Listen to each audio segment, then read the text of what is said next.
Paving is a low-maintenance and versatile ground covering that is available in a huge variety of colours and styles to suit any garden or landscaping project. So we recently had our patio laid, as you can see behind me. Handley, my brother-in-law, is a landscape gardener, so I basically shadowed him for the week, which he loved, I'm sure. Anyway, picked up lots of hints and tips, filmed everything, and we're now passing all that information on to you as part of our How to Lay a Patio video, and hopefully you find it useful. Installing your patio is fairly simple, but does need to be done correctly to ensure you have a stable surface that allows water to drain away freely. First of all, ensure you know where your paving needs to begin and end. Mark it out if necessary. If you are laying a patio pack with different size slabs, we suggest laying it out first, so you can get the pattern right.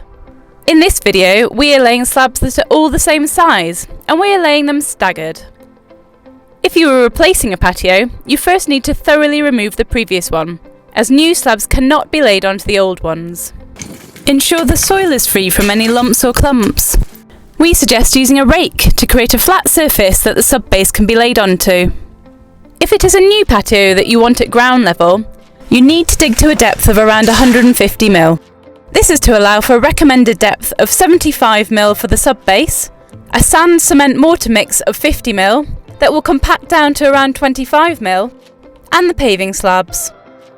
If you are laying directly next to a house, then ensure the patio is at least 2 bricks or 150 mil below the damp-proof course. In this video, we only dug down 75 mil to lay the sub-base, as we are happy for the patio to be raised, and the previous one was already below the damp-proof course. If your patio slabs have arrived on a pallet, be very careful when removing them.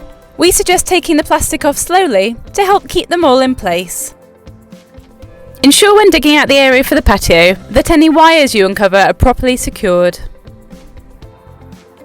Once you are happy you have dug down sufficiently, we recommend laying a sub-base of MOT Type 1 or similar to a depth of around 75 mil. Ensure your base is fully compacted and solid. We suggest using a whacker plate to achieve this, and includes a fall of 1 in 80, which means that for every 80 centimetres of patio, it needs to fall 1 centimetre.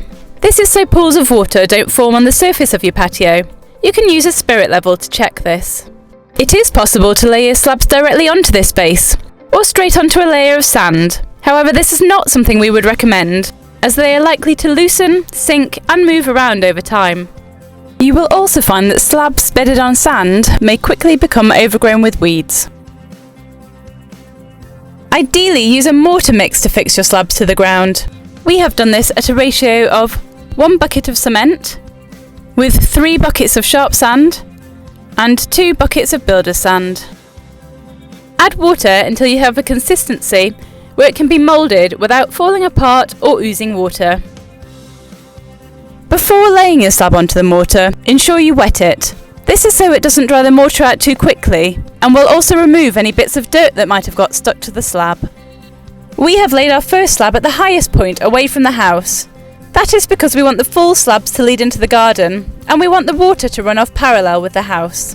We have done this as our patio wraps around the house and our drain is around the corner. However, with smaller patios, we recommend the water runs off away from the house.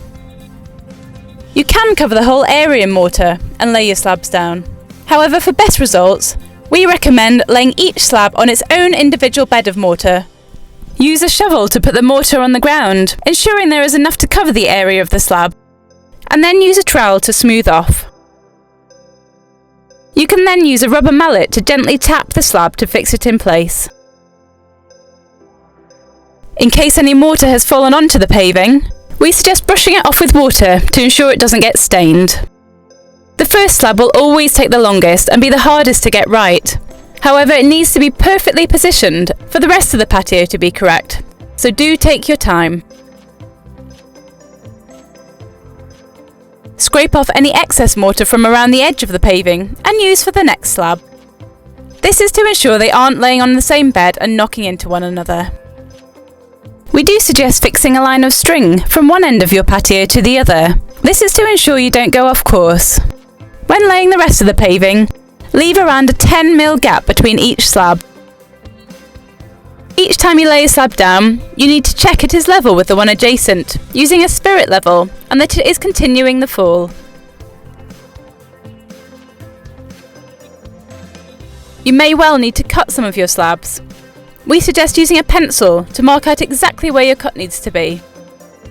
And always ensure you are wearing full protective clothing when using a power saw, and control any dust when cutting by using water suppression. Once the patio is laid, leave it to dry for at least 24 hours, and whatever you do, do not walk on it in this time. You then need to fill the gaps between the slabs. There are a few options available for this. You can use small decorative stones.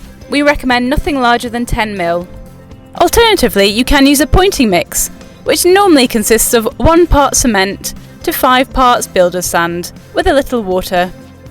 However, we have used a jointing compound that requires no mixing and is very easy to use.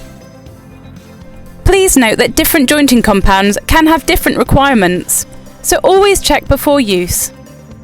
We have chosen a grey colour tone to complement the paving. This compound can either be brushed or troweled in. Before using it, thoroughly soak the compound, leaving about 50ml of water on top. Then ensure you completely wet the area and start to fill the gaps. If you have any large gaps to fill, we recommend filling them with a mortar and then just put the jointing compound on top, as this will save costs. Once filled, lightly spray the area with water to ensure the compound is fully settled into the joints. Then you can wash or brush off any excess. You can leave it to dry for a few hours and then smooth down with a trowel if required. Leave it all to dry for at least 48 hours, and once the compound is completely dry, we recommend giving your paved area a good brush with a hard bristled brush and then wetting the area and continuing to brush the slabs down to remove any marks that may have appeared. Your paving should now be ready to use and enjoy. So thank you for watching our How to Lay a Patio video, and please subscribe for more videos.